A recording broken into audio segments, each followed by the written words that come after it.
I really was not a fan of high school English. Anyone can relate? Yes, I see a few hands. Uh-huh. Now, it wasn't that I didn't like my teacher. Miss Schmidt, if somehow you're watching this, I'm so sorry. It wasn't you. It wasn't that I didn't like to read either. It was not even that the stories were boring. I wasn't a big fan of the over-analyzing of all the stories. You know those poems that you read, so much depends upon a red wheelbarrow covered in rainwater beside the white chickens or something like that. I memorized that one because I thought it was so dumb. Why did we have to memorize or read this poem and then analyze what does the rainwater mean? I was not a fan. But some of the other stories that I wasn't a fan of was because I would get so into the story and then the ending was just so dissatisfying. You probably, the one that came to my mind as I was thinking about this was the story called The Lady and the Tiger. Told you there was a tiger in this story. The Lady and the Tiger. Anyone remember this story? A few of you are saying yes. Some of you, this is the first time. Well, you'll remember it. If you liked it, great. If not, like me, I'm sorry, but I'm bringing it up because I didn't like it. It's a simple story. A princess falls in love with a peasant, and her father, the king, decides to imprison the guy and test his character. He doesn't want his daughter to marry a peasant, so he puts the guy in jail. And this king has a funny way of dealing with justice. Here's how he does it. He brings out this peasant guy into the courtyard of the palace. And there are two doors here. Behind door one, we don't know which is one and which is two, but behind one of the doors is a ferocious tiger. And behind the second door is a lady, but not the princess. In fact, this lady is someone that the princess hates. And in this story, the man, the peasant, has to choose. Will he open door number 1 or door number 2? And he doesn't know which one is which. If he chooses one door, he has to marry this other woman. And if he chooses the other door, he gets eaten by a ferocious tiger. The princess, who he is in love with, is also here at this scene, but she doesn't know which door she wants him to pick either. If he picks one door, her true love is dead. And if he picks the other door, her true love gets married to some woman that she hates. Terrible choice. And as the story goes, the peasant man stands there trying to decide which door will he pick, and he looks over at the princess, kind of like, help, I don't know which to choose. And she says, pick that door.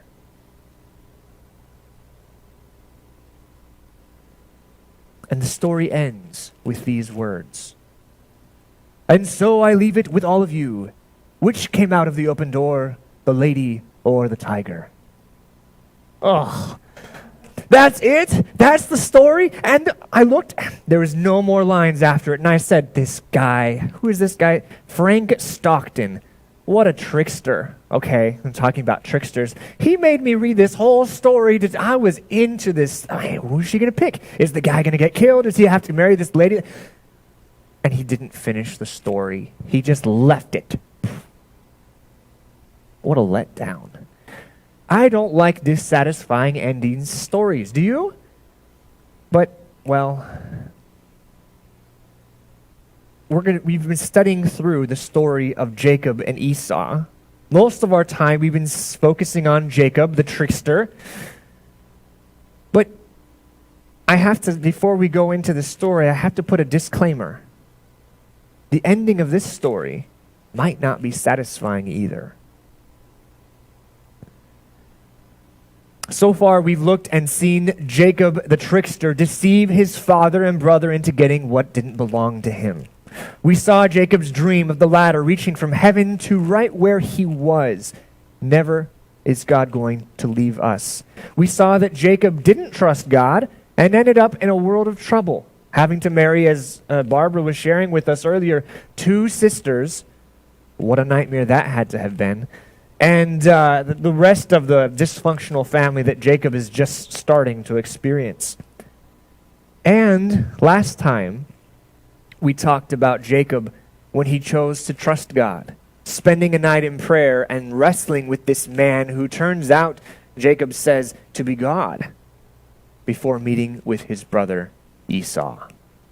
Today we're concluding this sermon series by looking at the end of the story of Jacob and Esau. But again, disclaimer, I make no guarantee that you will be satisfied with the ending.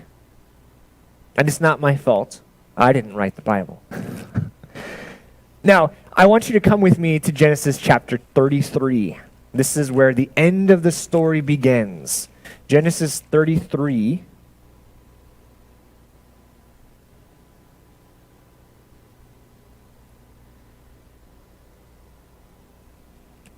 We read this as our scripture reading.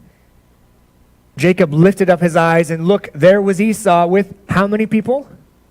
400 men coming to meet him. This is not the welcoming committee that Jacob was hoping for, but it is what he expected.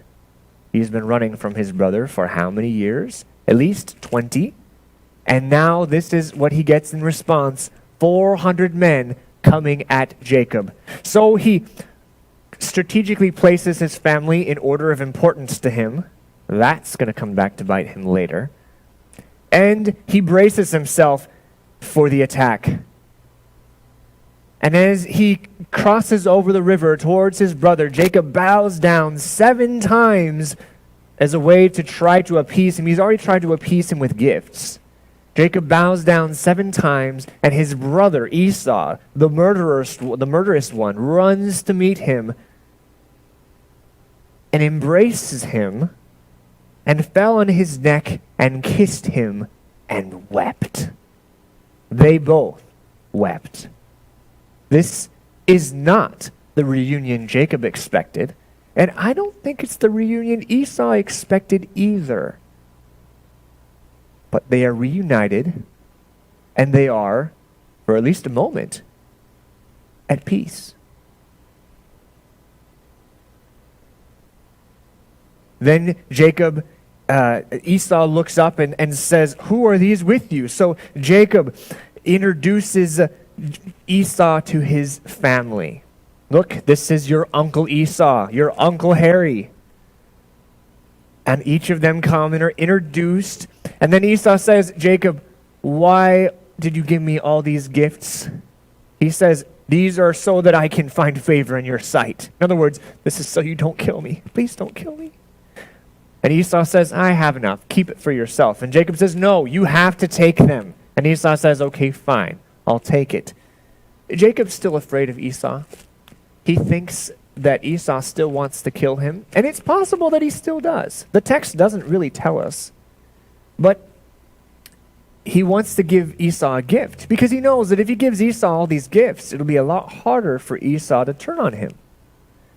So then Jacob says, "No," this is now verse 10, "Please, if I have now found favor in your sight, then receive my present from your hand, inasmuch as, or because I have seen your face, as though I had seen the face of God, and you were pleased with me."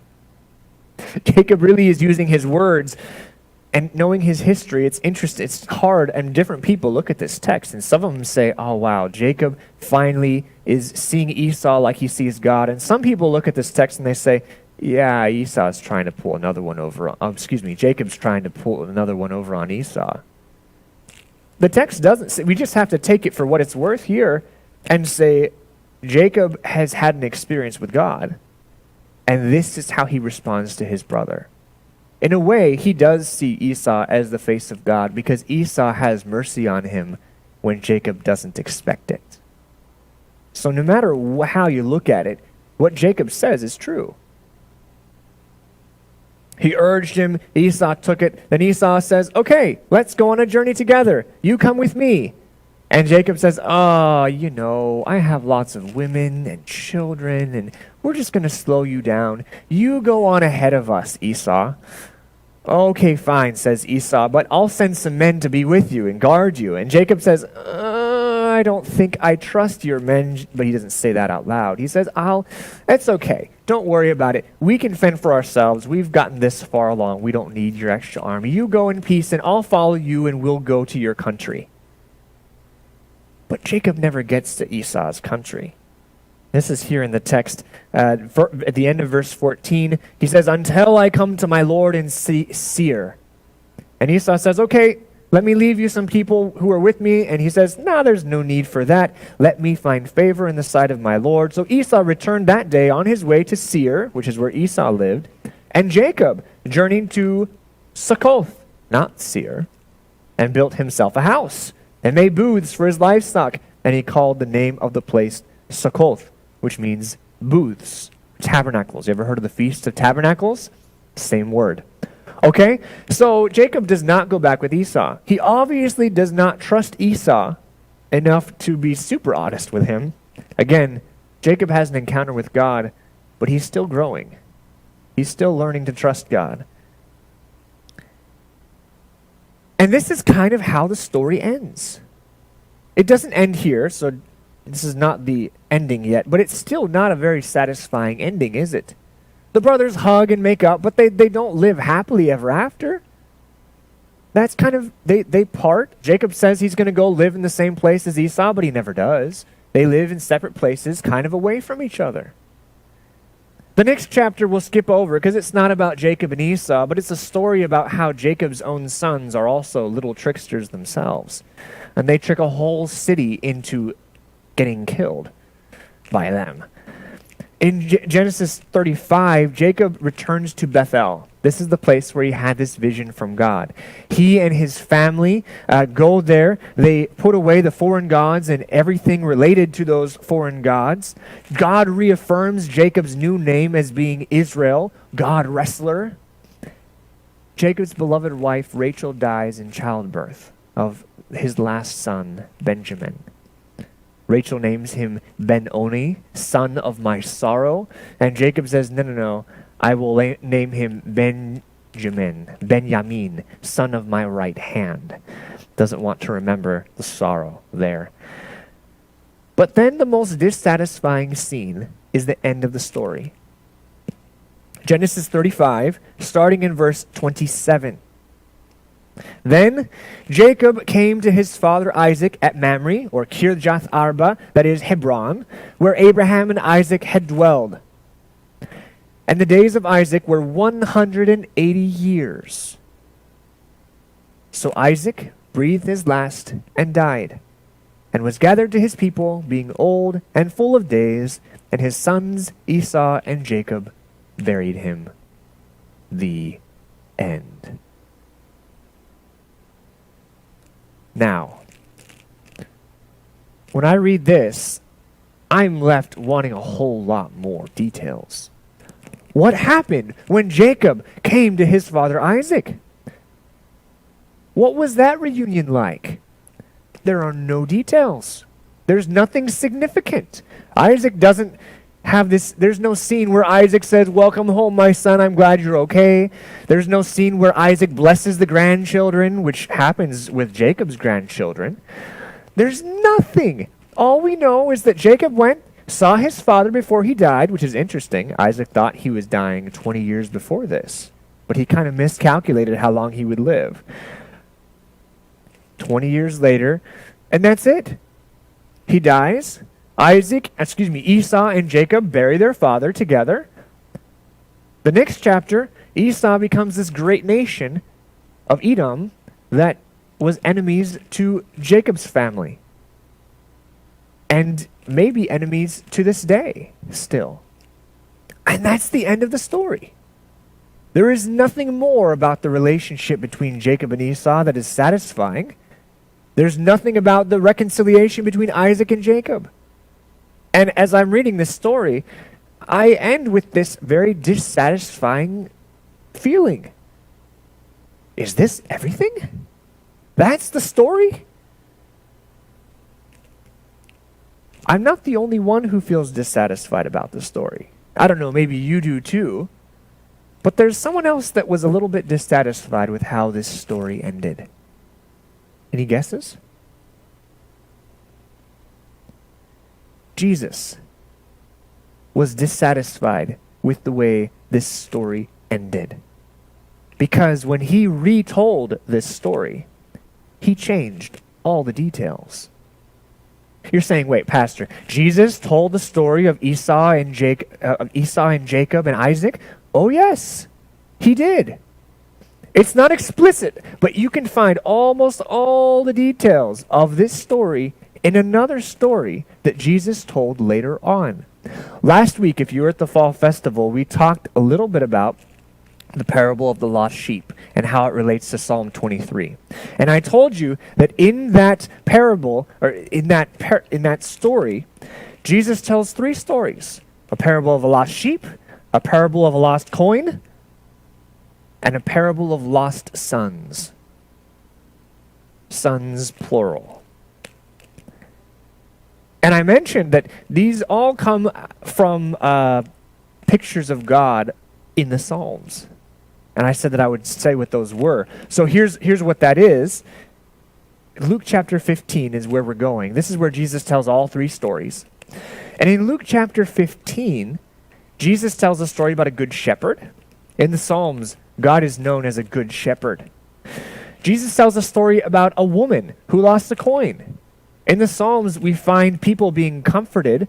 Is it Psalm 131 where David says he is comforted with God like a baby at his mother's breast.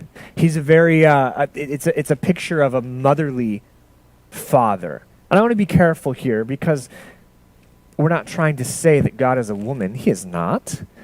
The Bible says God is spirit.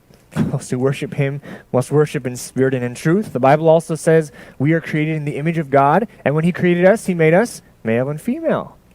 But the Bible does attribute some fatherly and some motherly characteristics to God. And if you want to know more, ask me later. That there are other places. For example, Jesus says, Jerusalem, Jerusalem, how I wish I could have taken you under my wings like a mother hen with her chicks. You know, sometimes where God uses different ways to describe himself. And this is the way in this story. So God is like a good shepherd who searches for sheep. God is like a woman who searches for a coin. And then finally, God is like a father who searches or waits or something for his sons. And this is where we have this parallel between the story of Isaac, Jacob, and Esau, because this too is a story of a man with two sons. More than that, there are many more parallels. So come with me to the book of Luke, because this is what I want to look at. I've been fascinated with this. This is Jesus' retelling of the story. And we'll see if his story has a more satisfying ending than the one in Genesis. Luke chapter 11, and we start at verse 11. Then he said, a certain man had two sons. The younger of them said to his father, Father, I wish you were dead. No, that's really what he's saying. He says here in Luke 15, verse 12, he says, Father, give me the portion of the goods that falls to me. Remember the story of Jacob and Esau? Why does Isaac come in and say, I'm going to now give my inheritance? Why? Because he's about to die. He thinks he's about to die. He has 20 years left, but he thinks he's about to die. In this culture, you never give an inheritance until the father dies. After the father dies, or just before, he gets his house in order, and then he divides the wealth between his family. But this younger son comes up to the father and says, Father, I want my portion of the inheritance now. This is a deep insult to the father. But this father, in the parable of the lost sons, is not a normal father. It is not a normal Middle Eastern father at all. Sometimes when we read the Bible, we see that God is portrayed as a father, and it's a little bit hard for us to swallow. Some of us may have grown up with fathers who were terrible. I don't know your story, but I know, statistically at least, that many of you had bad experiences with your fathers. Jesus compares God to a father, and for some people, that's a hard thing to think about. But the fact is that Jesus is not comparing God to a normal Middle Eastern father or any human father. When Jesus paints a picture of God as a father here in this story, he says, God is like this father. Not like your father, and not even like my father. He is like this father in the story. So listen to the story and let's see how this story continues. We already see this parallel that it starts out with the dividing of the inheritance. There's no trickery going on. This young son is belligerent. He says, Father, give me the portion of the goods that falls to me. So the father divides to them his livelihood, everything he owns. He divides to who? Them. In other words, both boys get their inheritance then, not just the one, which is interesting. That's not supposed to happen, but that's what happened. And not many days after, the younger son gathered all together. That means he gathered all the he turned the inheritance that his father gave him, which was likely a big bit of property, he turned it into cash. In other words, in just a few days, he hurried as fast as he could to sell everything he had to somebody who had the audacity to buy it, even though they knew what was going on. He sells it quick, and then he gets out of town fast. Sound familiar? Jacob does the same thing. He gets out of town fast. Okay? This is why these two stories are so connected. He makes cash. He gathers all together, journeys to a far country, like Jacob, and there wasted his possessions with prodigal living, wasteful living. We don't know exactly what that means. We can guess what he did. The older brother assumes what he did later on in the story. But this kind of is a contrast between Jacob and this son. Jacob leaves home wealthy. Excuse me, that's wrong. Jacob leaves home dirt poor, is what I meant to say. Jacob leaves home with nothing. He gets to Uncle Laban, and Laban's like, well, you better work for 7 years if you want to pay off a debt to marry one of my daughters. This prodigal son, apparently his father is wealthy because he spends many years of his life in wasteful living, off in some Gentile nation. But, says verse 14, when he had spent all the money, there arose a severe famine in that land, and he began to be in want. For a severe famine to come up in a land and for it to affect the nation, it has to take at least a few years. So this boy is away from home for a while.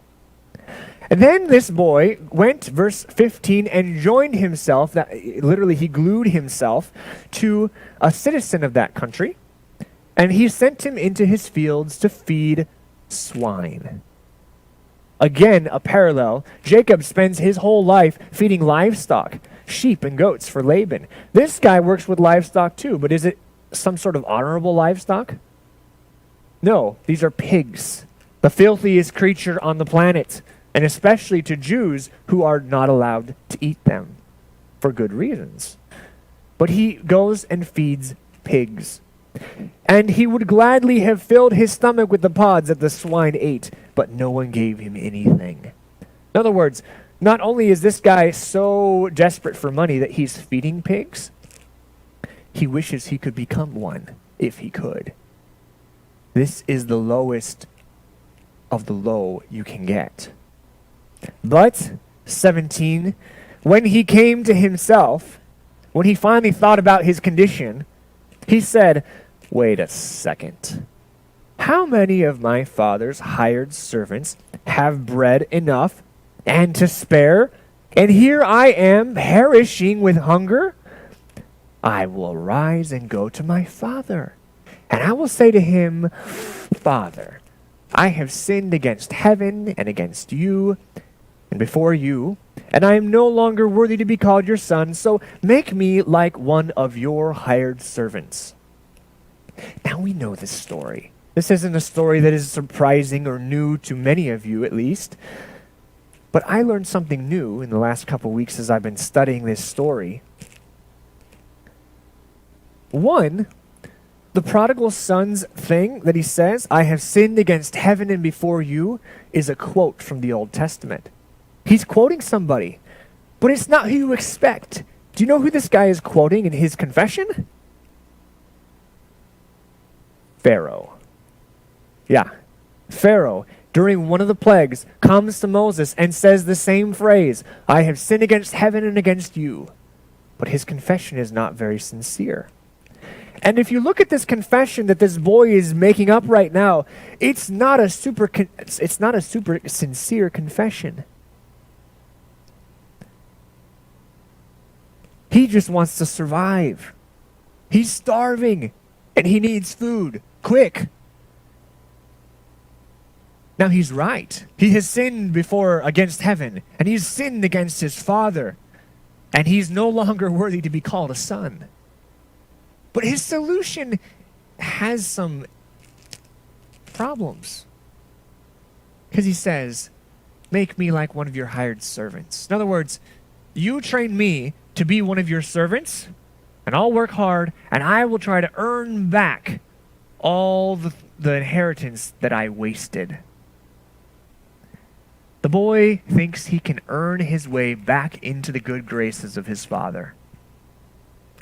And that's his plan. It kind of sounds like Jacob again, who worked for 7 years to earn Rachel's hand in marriage, and then 7 more years to actually earn her hand in marriage. He says, "I'll work for it." And that's the boy's plan. So he arises and he goes to his father.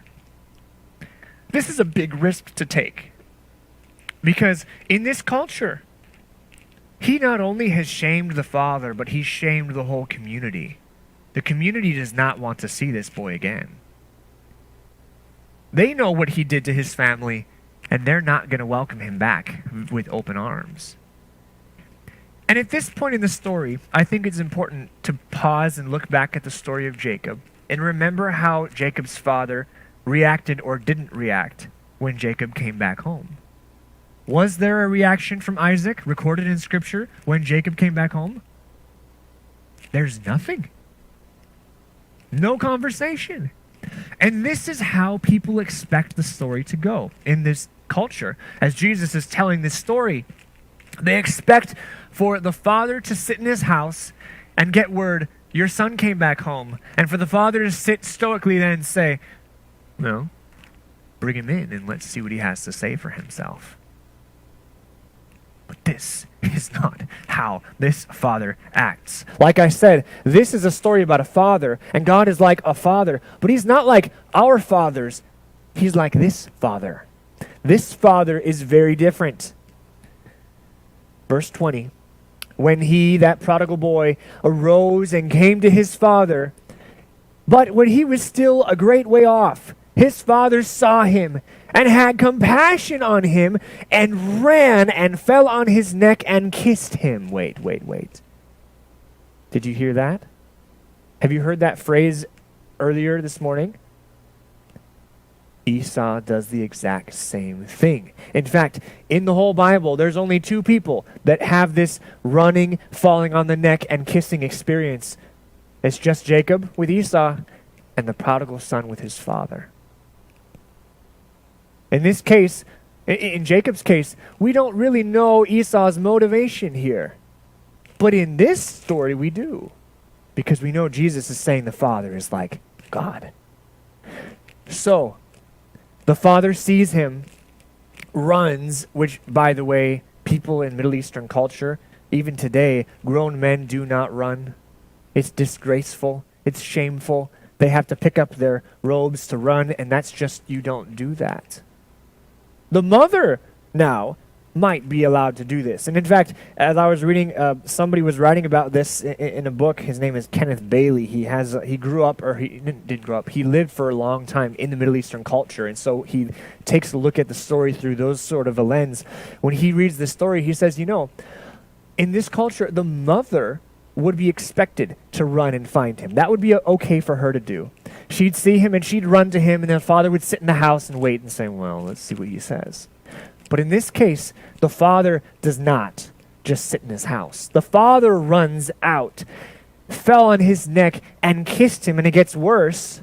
Better, really, but worse in the minds of the readers, because he gives him all these benefits. Now, verse 21, the son says to him, Father, I have sinned against heaven and in your sight, and I'm no longer worthy to be called your son.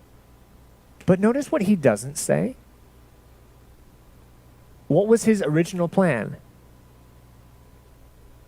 I'll work it off. I'll pay the debt. Train me to be one of your servants. Feed me food. Give me wages. And then I'll pay things back for you. Where is that? It's not here anymore. Why? It's because the son is shocked by the love and the compassion and the mercy of the father, and realizes that the father doesn't need him to work it off. He realizes this is not what he expected. But he also realizes that what he was going to say originally, no matter how sincere he was or not, is actually true. He says, but Father, I've sinned against heaven and in your sight, and I'm no longer worthy to be called your son. Why are you hugging me and showering me with kisses and running out to meet me? The father says to his servants, who also came out with him apparently, well, pause. Esau came with 400 armed men. This father comes with servants who are there for the benefit of his boy. Bring out the best robe, put it on him. Put a ring on his hand, sandals on his feet. Bring the fatted calf here and kill it, and let us eat and be merry. For this my son was dead and is alive again. He was lost, and now he is found. There's going to be a celebration. He covers him with a robe, kind of like a robe of righteousness. This is the father's own robe, and he's going to cover the rags of that poor boy who had been feeding pigs and still had their slime on his robe. He was given a ring.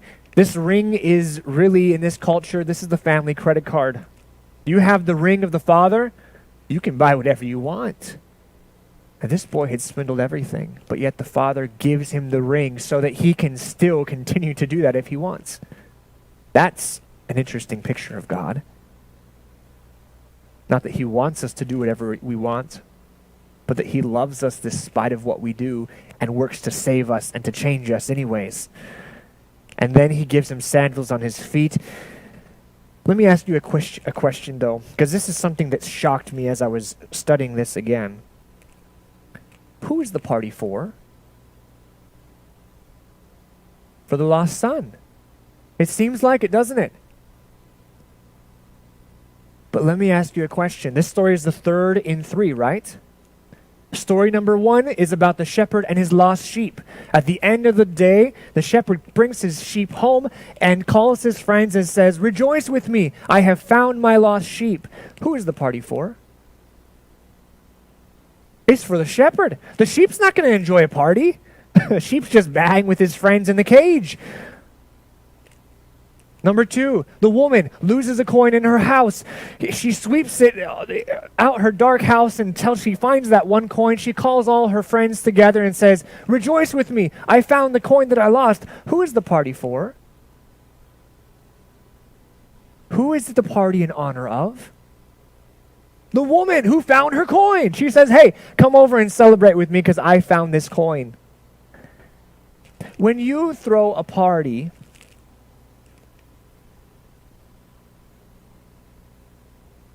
when you invite people over to your house, let's just, for the context of this story, let's say that you had a child.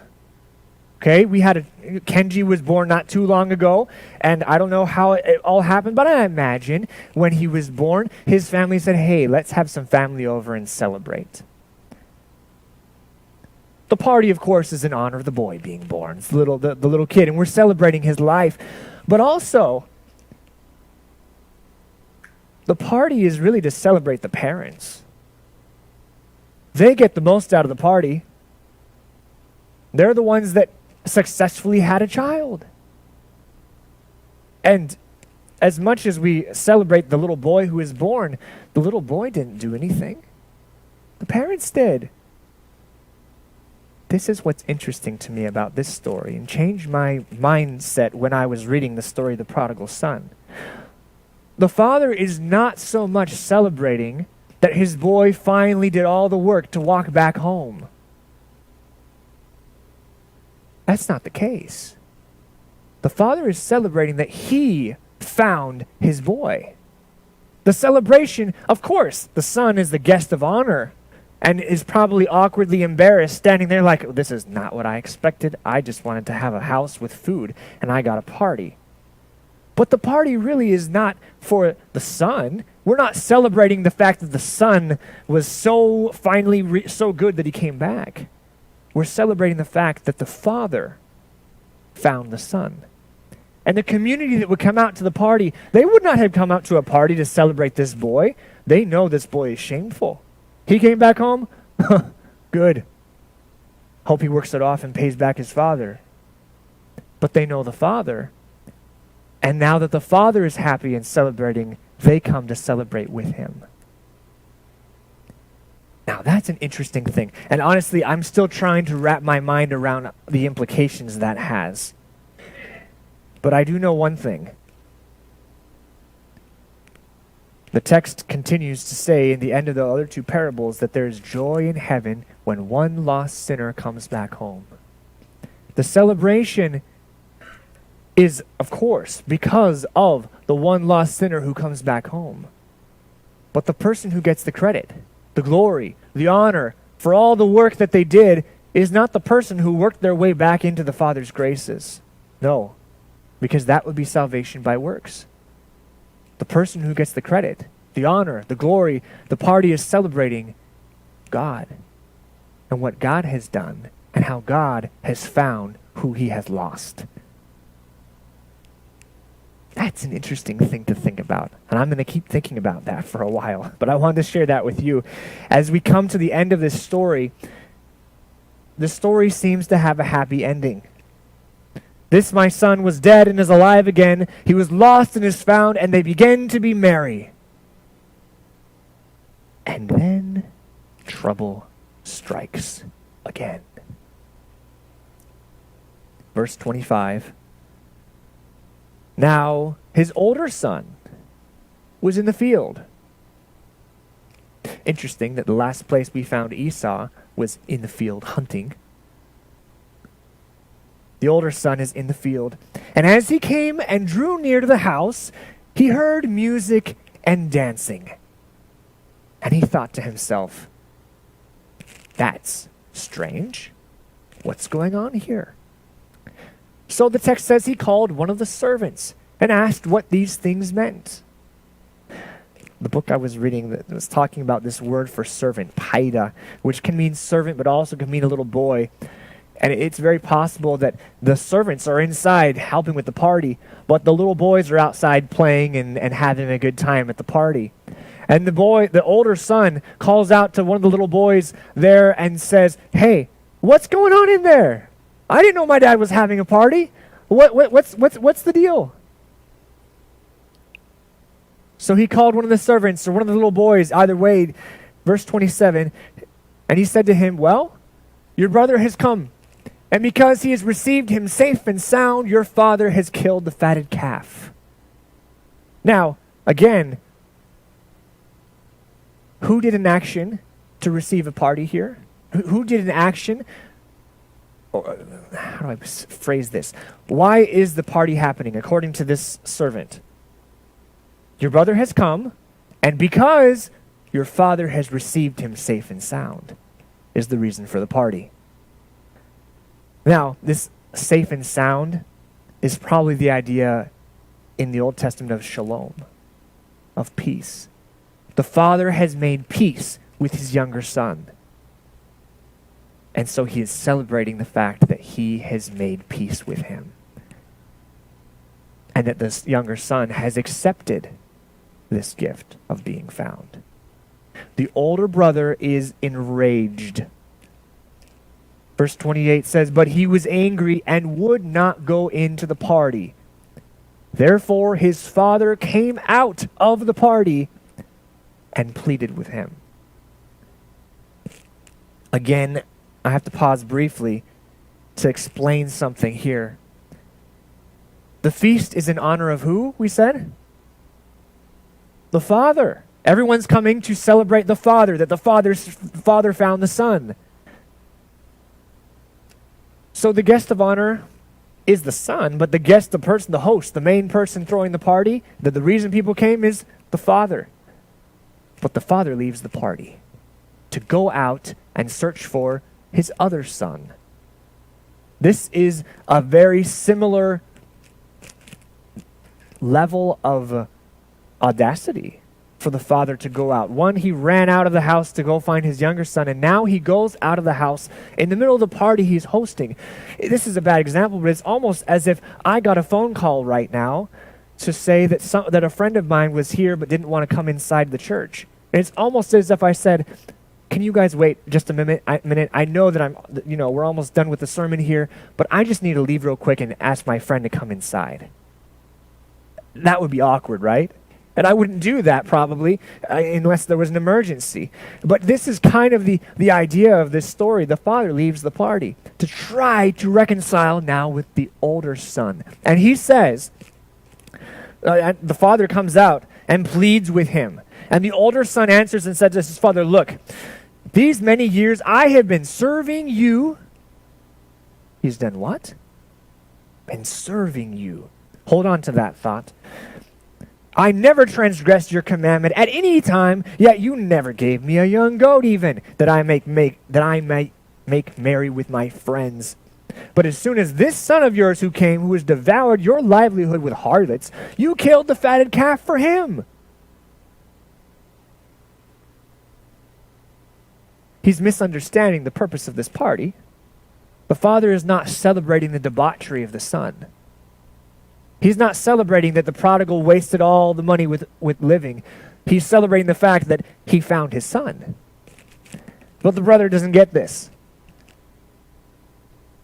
And the father says to him, verse 31, son, you are always with me.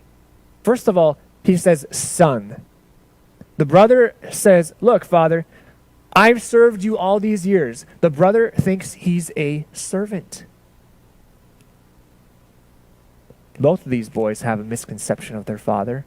The younger one says, I'll serve him and work off the money. The older one says, Father, I've served you all these years. They both think that they're servants instead of sons. He says, son, you're always with me, and all that I have is yours. In other words, I'm not giving him more of the inheritance. You're still going to get everything.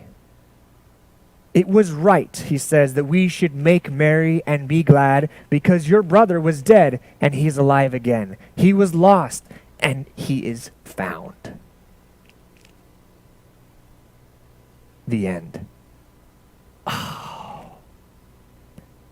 Jesus doesn't tell a story with a satisfying ending either. The story ends without the ending. This is the Lady and the Tiger all over again. Will the brother come into the party and celebrate with his father that the son is finally found? Or will the brother stay outside? Will the brother have an arguing match with the father? Will the brother shame the father and leave town? We don't know any of these details. And we're left with an open-ended story again. Jesus retold the story of Jacob because he is dissatisfied with the ending. Why is he dissatisfied with the ending? Because there's no reconciliation of the brothers. There's a hug and a kiss, and then they split ways and are enemies again. Jesus tells the story again because he wants someone else to reconcile. Anyone remember who Jesus is telling this story to? It's to the Pharisees and the religious leaders. Why? The beginning of the chapter, chapter 15, verse 1 says, then all the tax collectors and the sinners drew near to Jesus to hear him talk.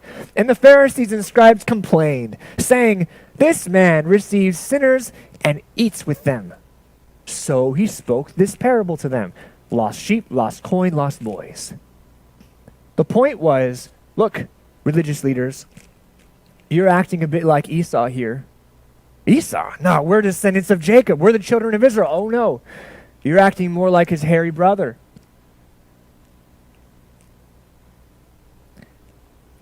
The prodigal son has returned home.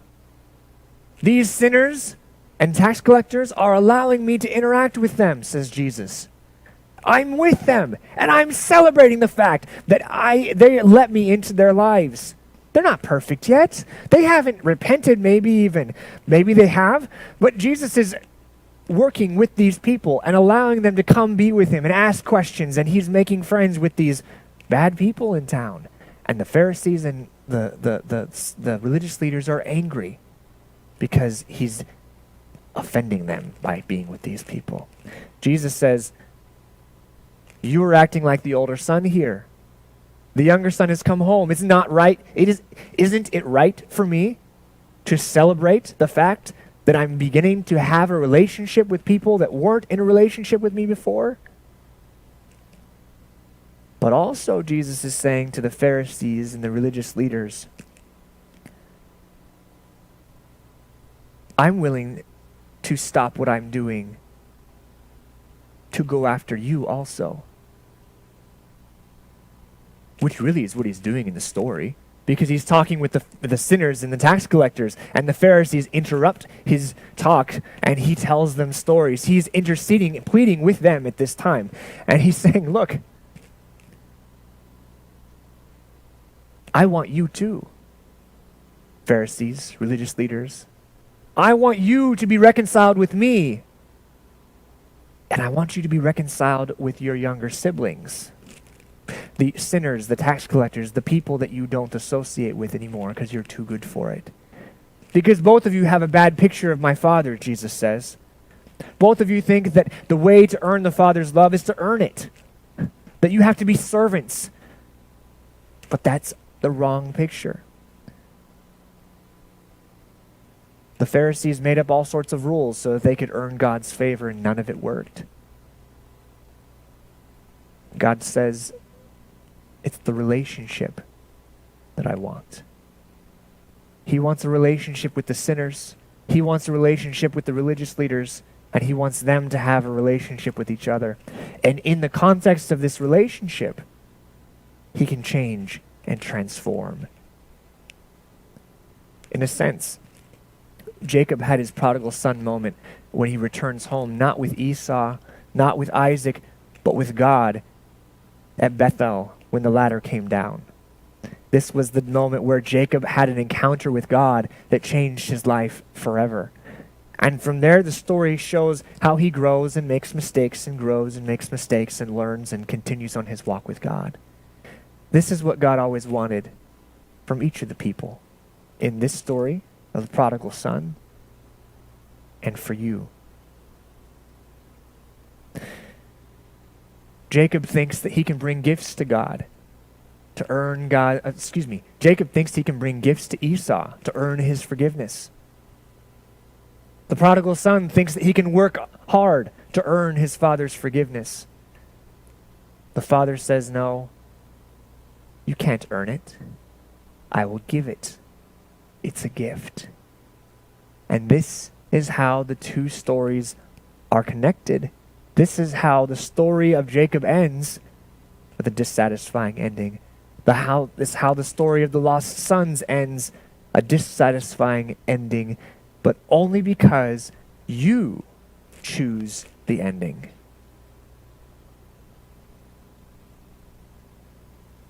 It's up to you.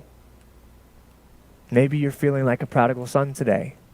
I don't know what's been happening in your life the last years, last weeks, the last days. Maybe you wish that you could do something to make God forgive you. But know that he forgives you when you come to him. We don't have to make ourselves perfect before we come to God. We come to him just as we are, and then he works to transform us from the inside out. If you're the prodigal son or some mild version of it, come to Jesus. Give him all the things that have been bothering you. All the troubles, all the sins, and he'll take you, honor you, and celebrate the fact that he has found you. Maybe you're a little bit more feeling like the older son, Esau, or just the older son in the parable here.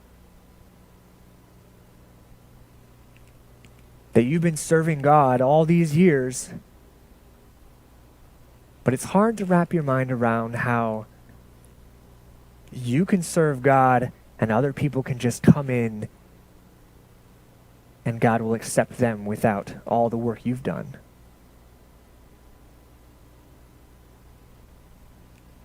God already did the work for you. Your acts of service are because you love Him, but they're not to earn anything.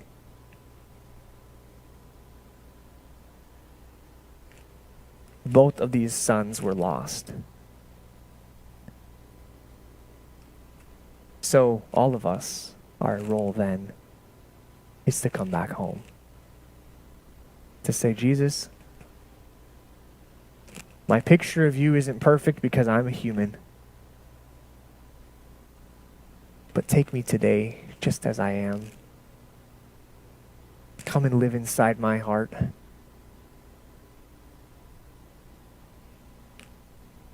And just know that just like the Father in this story, not like any earthly father you've had, but just like the Father in this story, that He accepts you with open arms.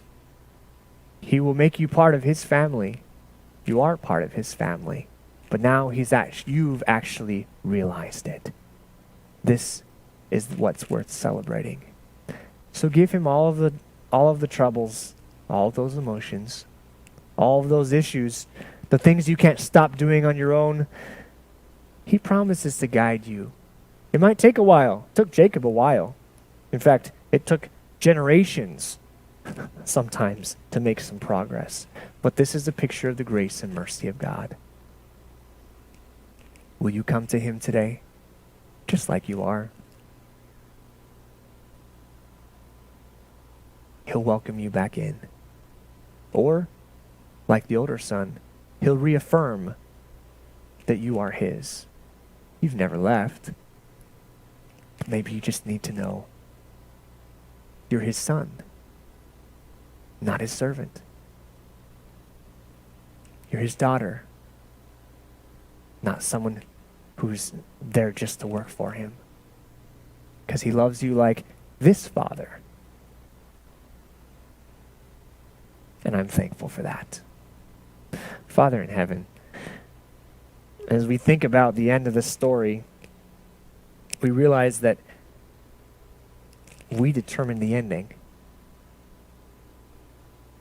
Help each one of us to realize just who you are, how good you are, and how you are doing everything possible to find us and save us. Thank you for that. I pray that you would send your Holy Spirit to guide us and to help us to have the same heart of this Father in the story, your heart for lost people, so that we can welcome them in, embrace them, and that they can realize who they are in part of your family and our family. And thank you for the gift of grace that draws us to you and also transforms us, doesn't leave us the way we are. Please keep working in our hearts and transform us day by day more into the character of Jesus. In His name we pray. Amen.